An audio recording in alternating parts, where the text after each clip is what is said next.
The luxury restaurant buzzed softly with laughter, glass clinks, and the low hum of wealth, until one arrogant voice cut through the air.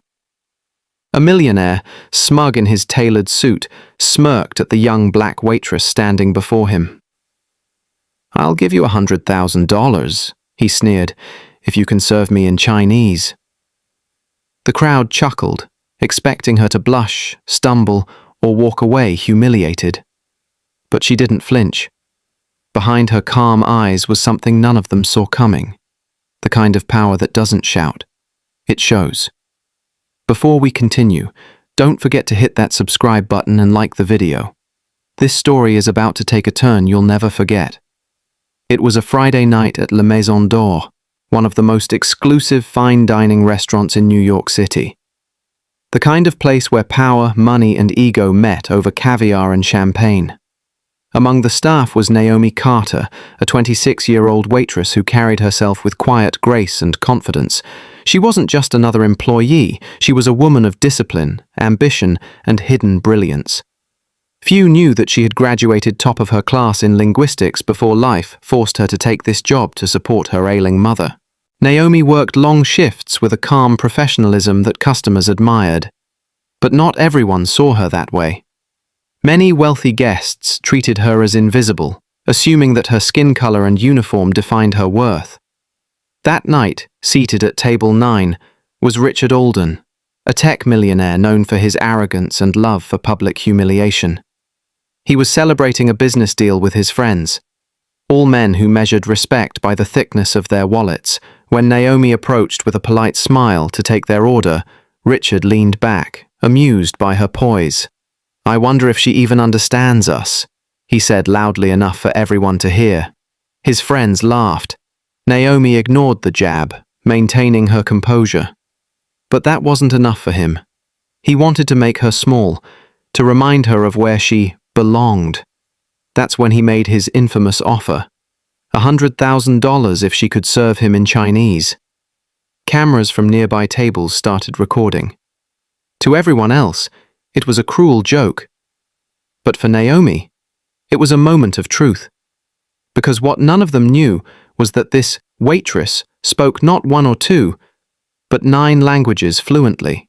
For a moment, Naomi stood perfectly still, the tray in her hand, the laughter echoing like thunder around her. But inside, she felt no fear. Years of being underestimated had taught her how to turn humiliation into quiet fire. She had faced worse. Professors who doubted her intelligence, recruiters who rejected her for her name, customers who assumed she didn't belong in fine places like this. But tonight, she wasn't going to let another man's arrogance define her worth. The restaurant's chatter faded as words spread across the floor. People turned their heads, some curious, others ready to witness another viral embarrassment. Even the restaurant manager, a nervous man who always bowed to rich customers, froze at the corner, unsure whether to intervene or let the spectacle unfold. Naomi gently placed the tray on the table, straightened her back, and gave Richard a small, knowing smile.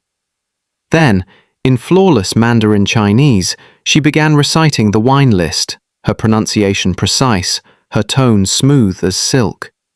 The laughter stopped instantly. Shock rippled across the table. Richard blinked, confused at first, then forced a laugh. "Well, lucky guess," he muttered, trying to recover his dominance. But Naomi wasn't done.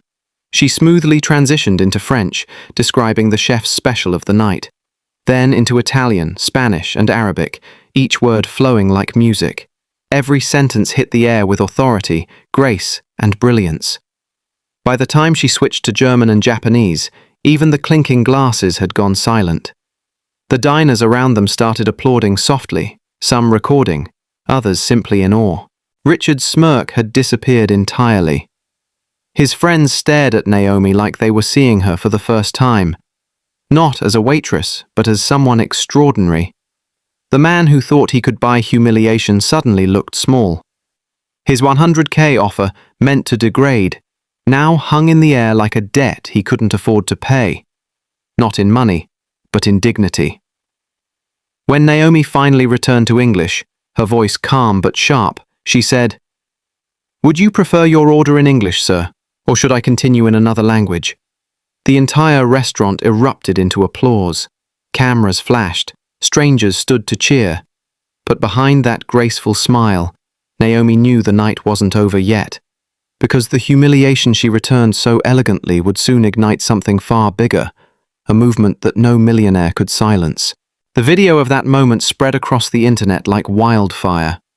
Within hours, it had millions of views, captioned with phrases like, "When class meets ignorance," and "The smartest waitress in America." But while the world celebrated Naomi, the man behind the insult wasn't done. Richard Alden, bruised by public embarrassment, tried to twist the narrative. He called it a publicity stunt. He claimed she had been trained to make him look bad. But truth has a way of standing tall, and Naomi had nothing to hide. The restaurant confirmed her identity, her education, and the authenticity of her performance. Her former university professors even stepped forward, proudly recognizing their top linguistics student who had once been denied a job interview because of unfit background. Richard's attempt to regain control backfired spectacularly. Brands dropped partnerships, his reputation collapsed, and his social media flooded with backlash. The man who mocked intelligence was now the face of arrogance, undone not by anger, but by elegance. Meanwhile, Naomi's life took a dramatic turn.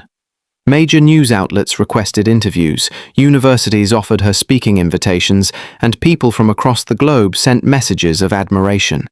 But instead of chasing fame, she used her newfound platform to speak about racial bias in workplaces, about how people of color are often seen as less capable until they're forced to prove otherwise. Days later, she stood outside the same restaurant, facing a crowd of reporters. Cameras flashed, microphones extended. She smiled softly and said, "It was never about languages. It was about respect, something we shouldn't have to earn through shock or performance." Her words echoed across headlines, turning a single act of humiliation into a global lesson on dignity. Richard watched from his penthouse, silent, bitter, and forgotten. The world had already chosen whose voice mattered more. Weeks passed, but Naomi Carter's story refused to fade. Her calm defiance had sparked a global conversation, not about language, but about perception. People began sharing their own stories of being underestimated because of their race, accent, or background.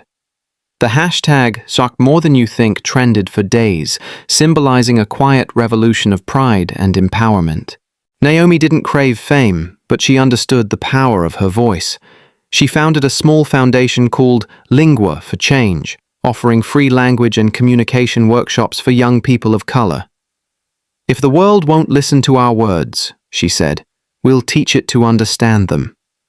Within months, her initiative grew beyond borders, gaining support from educators and activists around the world. As for Richard Alden, he vanished from the public eye. His companies lost investors, and his apology statement only deepened the mockery.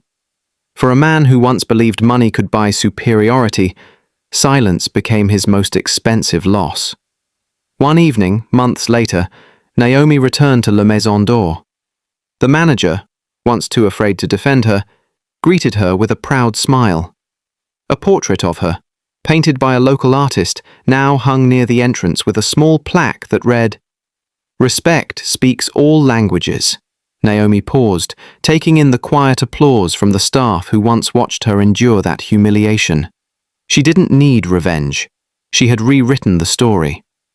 As she stepped outside into the city lights, she smiled at the thought of how one cruel bet had turned into a global awakening. Because sometimes the most powerful response to ignorance isn't anger, it's excellence. If this story inspired you, tell us what lesson you took from Naomi's courage. And don't forget to like, share, and subscribe for more real-life stories that expose truth, challenge prejudice, and celebrate strength.